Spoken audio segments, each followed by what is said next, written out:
Bangers, and we are doing reactions to my favorite YouTube. What you call Dumber and Dumber? The two dudes, the fellas, that looking for hunting little demons and blood crab. Yes, but we are here watching the 3 true Michael Jackson videos. Let's get cracking. You never know what's saying. Let's do this.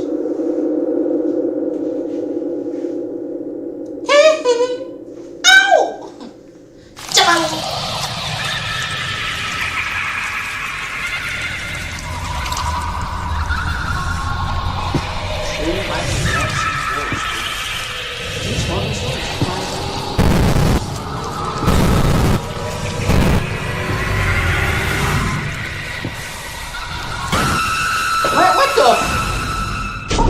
The next story is Nightmare Fuel, inspired by the legend of Michael Jackson's nose, a hot topic that surfaced the internet and media back when MJ was still alive. We wanted to share a creepy/humorous take on the tale, in honor of the legend himself.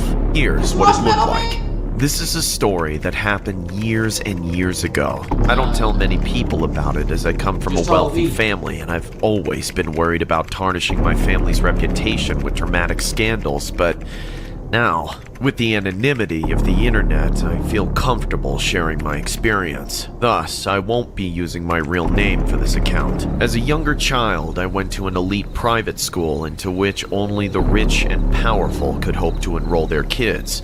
As such, I remembered quite a few kids with celebrity surnames who were supposedly the children of affluent millionaires or actors and that sort of thing. However, at the time, I couldn't care less about all that. They were just normal kids to me. All I cared about was finishing my classes so I could return home and play the newest games from Nintendo. Since I never participated in the playground elitism, I didn't have many, if any, friends at that school. But obviously, there wouldn't be a story here if there wasn't some exception. There was one kid who was also quiet and reserved while in class, and for that reason, we gravitated towards each other. Everyone called him Blanket. I thought it was his real legal name, but I've since found out that it was just a nickname. Anyway, him and I got along pretty well, as we shared a very similar experience interacting with the rest of our classmates. We were the weird ones, to put it plainly. After we met, it wasn't long before he invited me over to his house. I told Blanket that I would have to get permission from my parents first, but they were so excited about the fact that I was finally making friends that it was easy to convince them. The next day, after school, Blanket and I met outside of school. We only waited for about a minute before we were picked up by his very own limousine that drove us directly to his house. I was astonished when I stepped out. His house was more than just a mansion. It was a whole tiny city with a wide expanse of grassy hills surrounding a structure that was more like a castle than a house. And just over the stony peaks, I could see that there was some kind of private amusement park in the background, with a Ferris wheel and everything. Welcome to my ranch. It's pretty nice, isn't it? That's an understatement. Is your dad famous or something? It's supposed to be sort of a secret, but my dad is Michael Jackson. Don't tell anyone, okay? Okay, yeah, I've heard of him. Is he here? No, he's gone for the weekend. He took the private jet out to go get a fancy dinner in Paris or something. You don't seem too excited. Is something wrong? You don't hate my dad, do you? Of course not, dude. I didn't mean to be nosy, but is the rumor about your dad's nose real? Shut up! It's none of your damn business, so beat it! Whoa, I'm sorry, dude. How about we watch a movie? I was intrigued to watch a film at their house, and of course, they had a home movie theater. It was the size of a regular movie theater, except the whole thing was ours to control. Before we knew it, we watched at least 3 movies, and even though there wasn't a clock around or even any windows, I knew it had to be past my usual bedtime.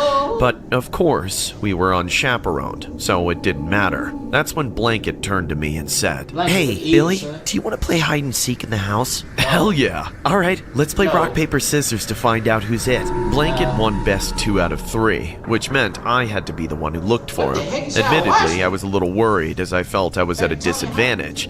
I was barely able to find my way through the halls while Blanket had lived there his whole life and knew every nook and cranny. But I'd lost fair and square. So I closed my eyes and counted down from 10, and when I opened my eyes, he was gone. I left the movie theater and began walking through the plethora of hallways and foyers and stairways of the mansion.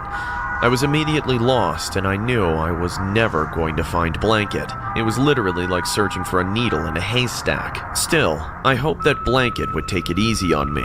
So, I continued to walk carefully through the maze. Eventually, I came across the longest hallway I'd ever seen. It was the size of a mall aisle, one of the main drags where the stores are lined up, but it was far narrower, like an old hotel, and every door I opened led straight into an empty bedroom. There must have been a dozen bedrooms in that one hallway. Then, I heard a strange voice laughing all the way from the end of the hall.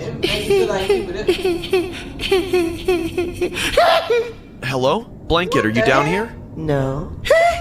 I knew you'd be arriving eventually, Billie Jean. How are you liking Neverland? You mean the castle? I mean, it's pretty cool, I guess, but if you're not Blanket, who are you? Oh, Billy, you know that I am the one. Blanket, this isn't funny. Are we playing hide and seek?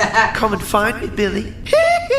I was terribly confused. I knew this had to be Blanket because they knew my name in the game we were playing.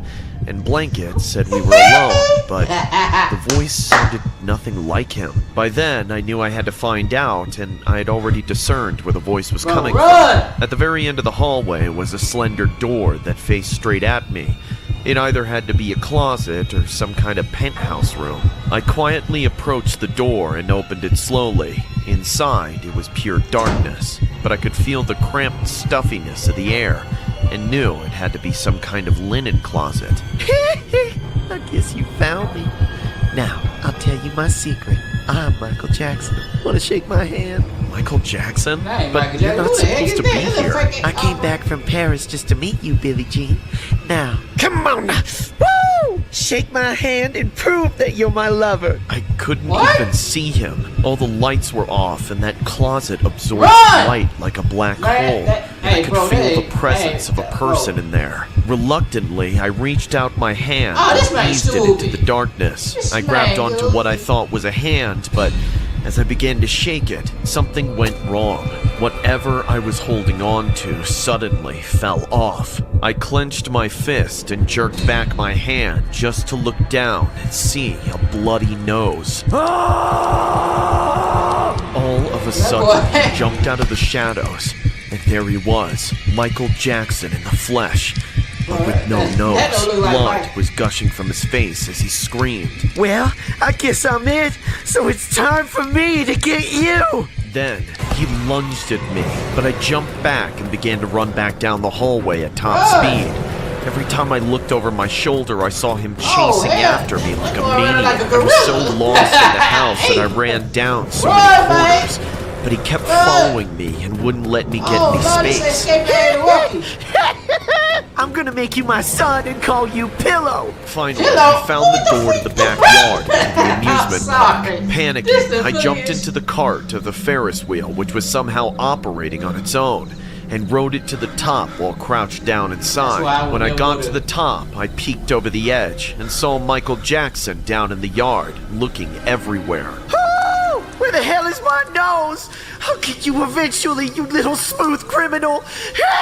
I crouched back down. I heard him go back inside, this dude so said when it's a I true reached the story. bottom, I jumped down, This sound like through some the bull. nose in the backyard, and then ran away. When I finally reached the street, I managed to flag down a cab by a divine stroke of luck. They were already carrying a fare, but they took pity on a scared kid and drove me home free of charge after dropping off the other person. I didn't tell them anything, but I thanked them for helping me out. I snuck back into my house and started spinning a web of lies to tell my parents. Obviously, I never spoke to Blanket again, and since I was back down to having no friends, I asked my parents to enroll me in public school to get away from him. He just looked too much like his father. What the f? You smooth criminal, huh? that story sounds really intense and bush. What would be? What the hell? That's an animatronic.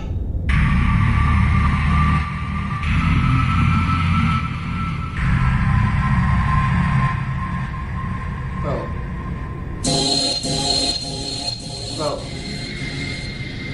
The next story was inspired by this infamous Michael Jackson animatronic that has surfaced the internet for quite some time I'm now. about to The say. term El Ayuwaki was linked to the video, which was just another way of saying, Annie, are you okay? Like I said before, this was just an animatronic, but really sent shockwaves online for its distinct disturbing facial features, and how it was able to make subtle movements. For anyone with the name Annie, we hope you are okay. Years and years ago, my life looked a lot different. I had to move towns to start working at a new job. At first, I ran into trouble finding a place. I spent many nights going through page after page of Craigslist ads, as that was just about the only way to sublease a room back in the day, and I didn't have the savings to afford my own place just yet. However, I eventually lucked out with a pretty cheap listing for a room in a basement with 2 other people living upstairs. There wasn't much information other than that, but when I arrived, I realized why the rent was so affordable. The landlord, also one of the residents, was a frail, creepy-looking old man with the most wrinkled, leathery skin I've ever seen, even on an elderly person. HD television was becoming really popular around this time, and I couldn't help but think to myself that this guy had more wrinkles on his forehead than Gordon Ramsay. Of course, I tried to hide what I was thinking. Hi, nice to meet you. I'm Gus. I'm Gus. Well, don't just stand there. Get inside. I brushed aside his curmudgeonly attitude and brought him my luggage. He showed me to the basement, where I was to be living. And my first impression of it honestly wasn't so bad. I'd never been the type of person to be creeped out by basements, and the space was relatively in good condition with lots of room, though it was a little dark and drafty. Still, nothing I couldn't handle for a few months to a year. This is a really nice space. Of course it is, wise guy. Do I look like some kind of broke geezer to you? No, sir. It was just a compliment. An awkward silence ensued, and I couldn't stop staring at the wrinkles on his forehead. He seemed to need a moment to catch his breath before going back up the stairs. I thought to myself at least his trouble with mobility meant he would rarely bother me in my own space. The silence was unbearable, so I tried to make normal small talk.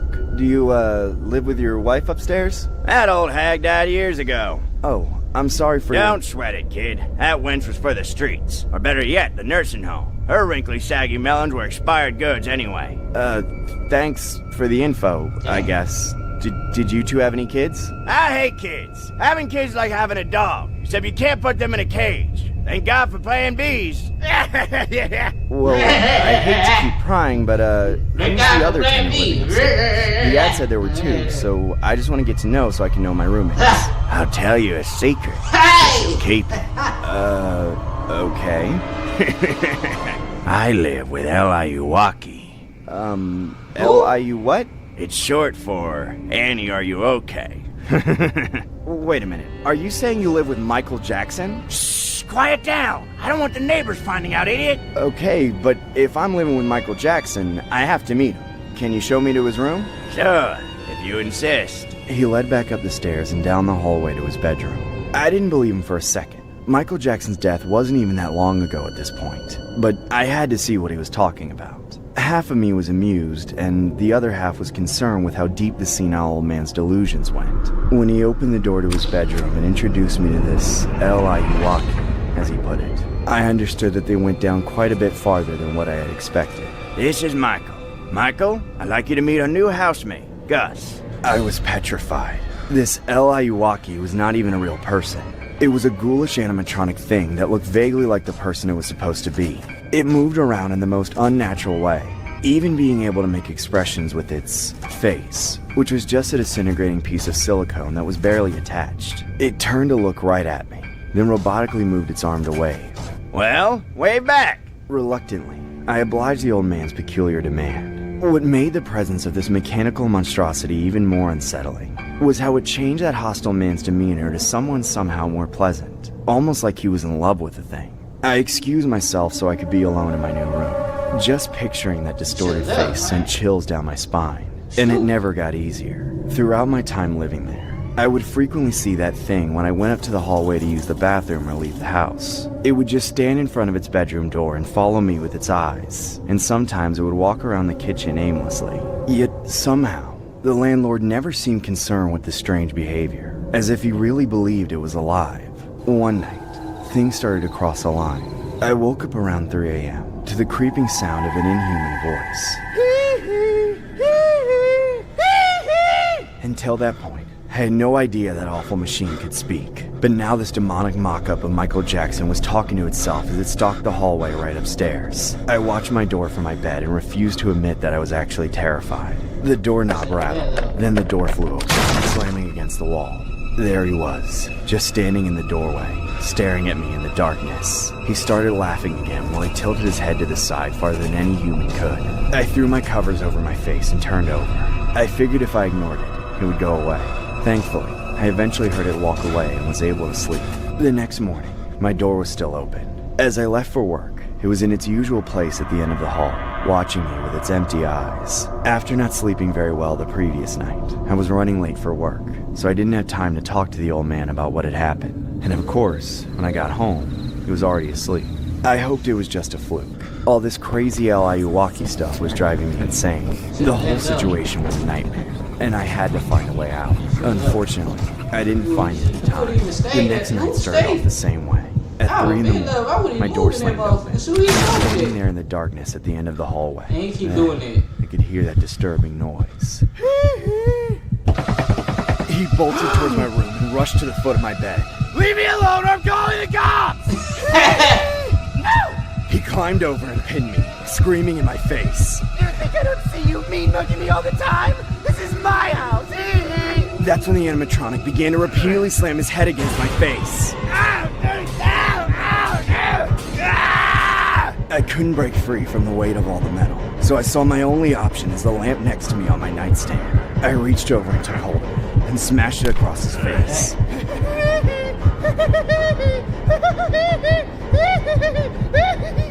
He laughed and fell back, but I didn't stop.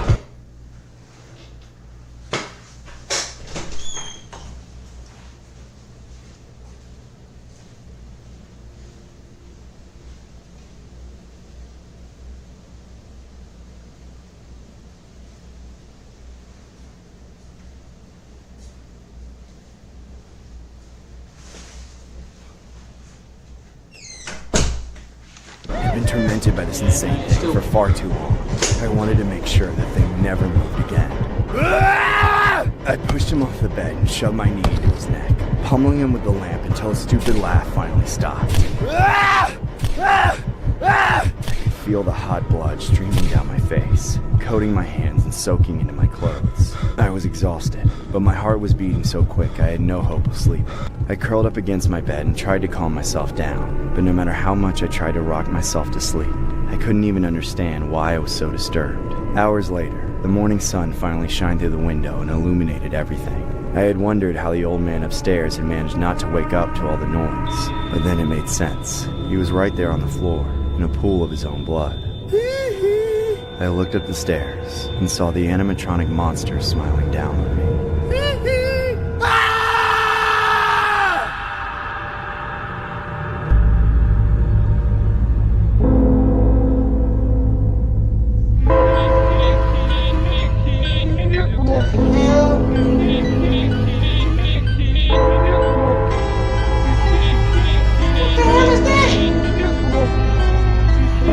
Pretty disturbing, right? The video footage you see here has been a creepy internet meme for quite some time. Some claim that it's a cursed video of a distorted Michael Jackson. The creature has no torso and just dances in a disturbing manner with its 2 legs. We figured we'd create animation inspired by this cursed video, since this is a Michael Jackson video after all. Here's what it looked like. I like to go out for jogs on the regular, especially during the nighttime. It was just an everyday routine of mine, but my dad wasn't the biggest fan of it. He would often ring up my phone just to give his 2 cents, saying, "I know you're a strong, independent woman, but can you please stop jogging in the night?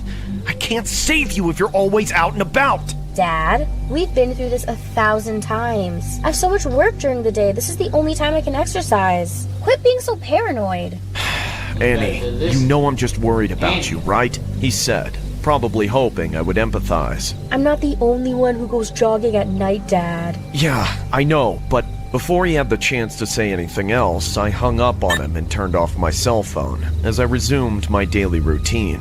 I had gone jogging many times at night and nothing out of the ordinary ever happened to me. So, after ending the call with my dad, I left the unit for a midnight jog at a nearby park. What I liked most about it was the tranquility engulfing the air. It allowed me to keep a level head as I relieved myself from work-related stress. Then, moments later, as I was jogging along the sidewalk, I couldn't help but feel the watchful eyes of an unknown entity hiding amidst the trees. I stopped for a brief moment to look at my surroundings and thought, Dad should really stop calling me. His paranoia is so contagious. But as I resumed the exercise, I stopped dead in my tracks after seeing a man appear a couple meters in front of me, startling me quite a bit. At first, I was convinced he was only a midnight jogger like myself, minding his own business. But that thought was completely trumped when I saw him beginning to dance in a series of steps that reminded me of Michael Jackson. Woo! With the balls don't stop.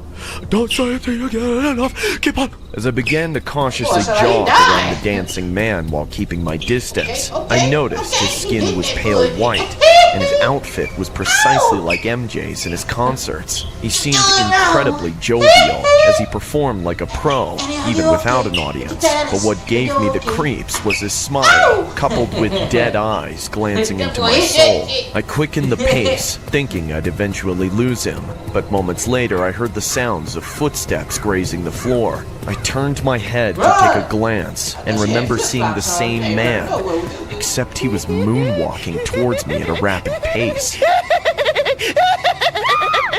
It didn't matter if this was some kind of prank or not. I wasn't going to take any chances anyway, so needlessly to say, I made a run for it, constantly looking behind me, and even when he suddenly dissipated, I still ran for my life, sensing an ominous presence lurking in the dark. Then, moments later, I heard a voice that sounded much like a whisper, saying, I'm right here. The devilish tone in its voice sent chills down my spine, so even when no one was there, I yelled. Leave me alone or I'm calling the cops. The next thing I knew was that I was bolting into the elevator as soon as I returned to the apartment, and as I was waiting for the doors to close, I saw the man a few meters away, giggling as he gazed at me with menacing eyes. Hence, I clicked on the 5th floor button and incessantly pushed the closed door as I stomped my feet in frustration.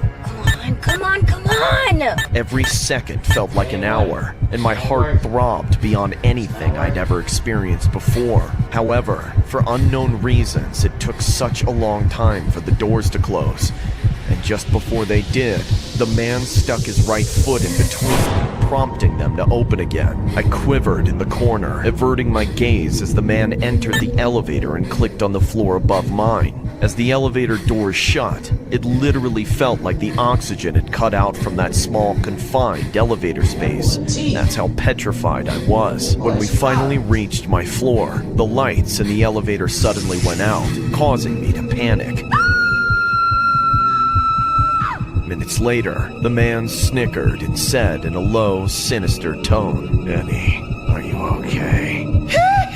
I repeatedly clicked on the open door button until the power was finally back on, and I ran for dear life as I scampered across the long corridor. And when I took another peek behind me, the man had gotten off on the same floor. While I knew I was near my apartment unit, I changed my mind midway, fearing he would know where I lived and pin me to a corner where I had no means of escape. Hence, I opted for the emergency exit, where I scaled up the stairs. As I frantically scurried through the steps, which felt like forever, the psycho hurtled behind me, his ghostly voice echoing throughout the space, saying, "I'm coming to get you, Annie!" How the hell did he know my name?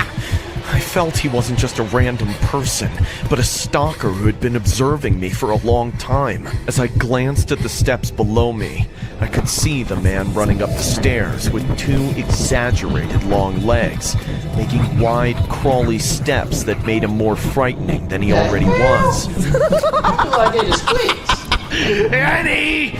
I need to know if you're okay! I began shedding gallons of tears while running up the flight of stairs.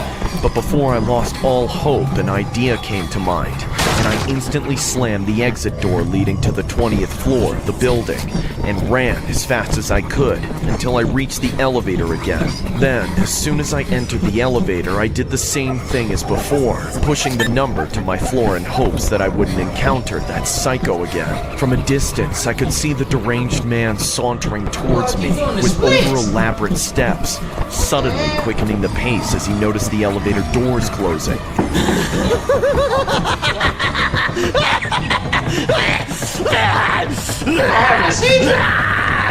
I yelled in horror as he came close yet again, but failed to reach the elevator in time. I hastily clicked the 13th floor and ran to my apartment unit, where I quickly locked the door and went to bed. I wasn't sure if I had made this up in my head, but in the wee hours of the morning, I could hear a light giggle from just outside my apartment door, and when I peeked through the peephole, there was nothing but flickering lights and an empty corridor.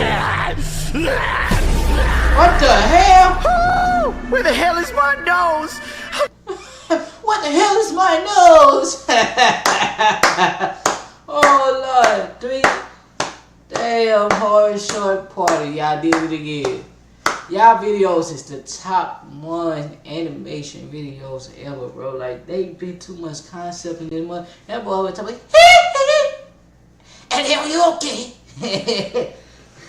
Are you okay, Andy? Oh Lord, this was funny. This was like the funniest true horror shit. Like, this creepy though, I ain't gonna lie. Bro, seeing Michael Jackson nose coming out sudden, I ain't gonna lie, that go having me with some nightmares, B. I ain't even gonna cap. But this video was like fantastic. This is a 10 out of 10. I rated 10 out of 10, man. Horror short party, never miss. It's creepy, then the guy that be talking about, if you don't stop, I'm gonna call the cops. Like, yeah, dang. You gonna call the cops? You don't leave me alone, I'm gonna call the cops. Okay. You gonna call the cops, you gonna be dead before the cops get here. But there was bangers. There was bangers. But B-Dub, gonna see you next time. Peace.